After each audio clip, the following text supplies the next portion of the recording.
America, it was Jim Morrison, Frank Zappa, and other residents of the Laurel Canyon area in LA.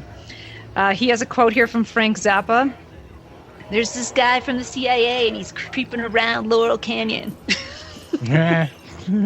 From Plastic People. But anyway, he goes on to say that Jim Morrison, Frank Zappa, Papa John Phillips, David Crosby were all children of high-ranking members of the American military. And that the actual neighborhood of Laurel Canyon was the one-time home to all of these people, but was also the location of the Air Force's 1352nd photography group, or photographic group. And so he goes into this whole thing like it was a military psyops. So it basically, the reason I transitioned to this book, which again is just really fascinating, is that he's suggesting that the CIA then started using the mythology that I was just talking about in early America to then create cults that would influence their political decision making, or the political decision making they wanted people to make about what was happening. Mm-hmm. Just super interesting. Yeah, so they wanted to. What was the name? It was Weird Scenes from Inside the Canyon, Laurel Canyon, Covert Ops in the Dark Heart of the Hippie Dream. So, yeah, he's basically, just to follow on from what you're saying there, Melissa, he's putting forth the idea that the CIA basically co-opted the hippie movement, using these big stars, and we'll get into that in a little bit too, well, I will, to kind of sway the public in America. Because I guess the young people were associated with the hippie movement back in the day, and they were the big anti-war protesters, and it was gaining traction, this whole anti-war thing of the Vietnam War and all that sort of stuff. And so the idea was that they used these groups to basically co-opt the hippie movement and show it and sort of paint it as these horrible, like, psychotic, drug-taking layabouts who, are just like the worst kind of people, and that actually gets into, I don't know if you're done with your stuff, Melissa, but that actually gets into an interesting tale of a young man named Charles Manson. No, go. Oh, do it. All right. So I think if you read this book, The Weird Scenes from Inside the Canyon, David McGowan, I think as a compendium to this book, you should also read, there's another book called Chaos, Charles Manson, the CIA, and the Secret History of the 60s hardcover, by a guy named Tom O'Neill. And this, I don't know if he was interviewed on Joe Rogan, I guess, last year sometime. Pretty fascinating interview, but he basically makes the same case, the exact same case that David McGowan makes, but bases it all on the whole trial and Charles Manson's whole story, how it just doesn't add up. So he sort of paints Charlie Manson as this kid. I guess he was like the son of a prostitute, and his mom was always getting into trouble, and he, once he grew up into adolescence, he started getting into a whole bunch of trouble. And then they kind of took him in. He was taken in by, I forget the guy's name, but he was one of the early researchers with psychedelic research, which basically was the predecessor to MK Ultra. Right? So he sort of makes a pretty compelling case in this book, I think. Like, he doesn't connect the dots completely, but, pinpoints these scenes and has documented evidence from the trial and all sorts of stuff that was really weird stuff, really weird connections going on between.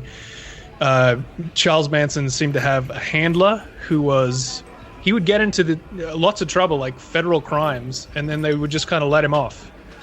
And then he had this, I say handler, but he was like a parole officer, I guess. But this guy would just continually let him do whatever he wanted. He would get off, and he just basically had this kind of immunity, which was really odd. And he was... So Tom O'Neill in this book basically makes the case that again, the whole Manson story was to paint the hippie movement, the young people, as look at these people, they're fucking psychotic kind of thing. Using big name stars, Sharon Tate and the people who were killed in the Manson murder, Manson family murder, which he wasn't involved in, but he sent his followers to go like murder these people in the house. If you've seen, was that Tarantino movie that came out last year? What's the name of it? But yeah, well, it was a different version. Once Upon a Time in Hollywood. Yeah, exactly. Yeah, it was kind of an Elseworlds version of that, where they Brad Pitt fucking kills him with his dog, which is the blowtorch. How could you forget the blowtorch? Oh yeah, it's the best part. That's right. Leo DiCaprio just burns that. Anyway, so the whole he makes this point in the book that the whole idea of what Manson was trying to push was this race war, basically saying that their idea was to kill a group of white people, blame it on the Black Panthers, and then and it was like he said he got these messages from Helter Skelter, the Beatles record. Yep. Oh, look at that. It's connected. Yeah. And then he and his followers, after starting this race war, would go hide in this cavern, some sort of tunnel system in the middle of Devil's something or other in the desert. Anyway. But there's all this documentation that this guy Tom O'Neill was able to find, where people who were the arresting officers and the district attorney and stuff in the case against Charles Manson were saying, oh, this is what he was telling his followers, but he didn't believe that. He was too smart for that. There's these really weird inconsistencies. Anyway, I recommend just reading that book because it's pretty fascinating. It kind of ends abruptly, unfortunately. You kind of want more, and you're like, wait, that was it? But again, sort of making a pretty interesting case for using, and not just co-opting a whole scene to kind of paint a group of people in a negative light, but using drugs, that MK Ultra thing of using psychedelics to manipulate people as well, which is really, really fucking creepy. But yeah, it's actually documented. So anyway, that got me into, I ran across this Vanity Fair article, and it was titled, "What is it about California and cults?" And it kind of talks about, a lot of it is about the the Nexium cult that came out. They got in a whole bunch of trouble, and there was oh man, they had a sex ring going on, and they were getting branded and all that sort of stuff. Branded on their vaginas or something? It's craziness. What? Right as the vagina? I mean, maybe one on the ass cheek, but the vagina? Region, yeah. It wasn't, it wasn't. That's not fun. Doesn't sound fun. That sounds what? Anyway, I don't know. Go on. Something Josh, terrible that would happen in an African tribe. I don't know. It's just terrifying. I went from this is fun to this is I don't know how I feel about it. Go on. Yeah, try to positive spin this one, buddy. This one's super dark. The fun part of this article was where they kind of talk about cults, no matter which kind of state in the American cults basically, but whichever state they begin in, they usually find their way to California at some point. Seemingly with the goal in mind to win over big name celebrities in order to kind of bolster and validate their beliefs, which is kind of interesting. So I don't know if creative people are more susceptible, and they're usually kind of lost and wanting to find their own path, and broken people that either that or they know once they get a Tom Cruise or a John Travolta or someone like that, it automatically boosts their profile. It's interesting actually. Did you ever that Joaquin Phoenix, River Phoenix, that family grew up in a cult, the Children of God? I didn't know that. Rose McGowan was in it as well when she was a kid, the actress. Oh, wow. But they all grew up in this cult, the Children of God, and their families actually left after it was discovered that the cult, it's not really funny actually, the cult leader had this inner circle, and he was doing all these like pedophilic practices with Oh. kids. It's like very dark, very quickly. And he was, there was this horrible stuff. I guess the leader of the group as well, his son, years later ended up finding one of the people because he was abused when he was a child, and his kids were, and and so he ended up finding one of the people who was doing it to him, killed him, and then killed himself as well. So horrible situation. But yeah, that was the Phoenix family, and some other people grew up in that. But anyway, so this article really goes into Nexium, which I don't know if you've ever read the book. This reminds me of 1839's Sirius Teed. I'm going to empower women. I want to make you equal to men. Right? Yeah, very much so. With a big brand. Yeah. Like cattle. Yeah.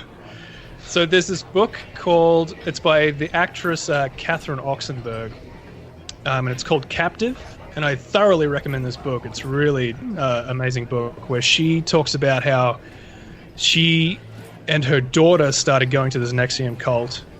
She quickly realized that it was like, oh, this is no good.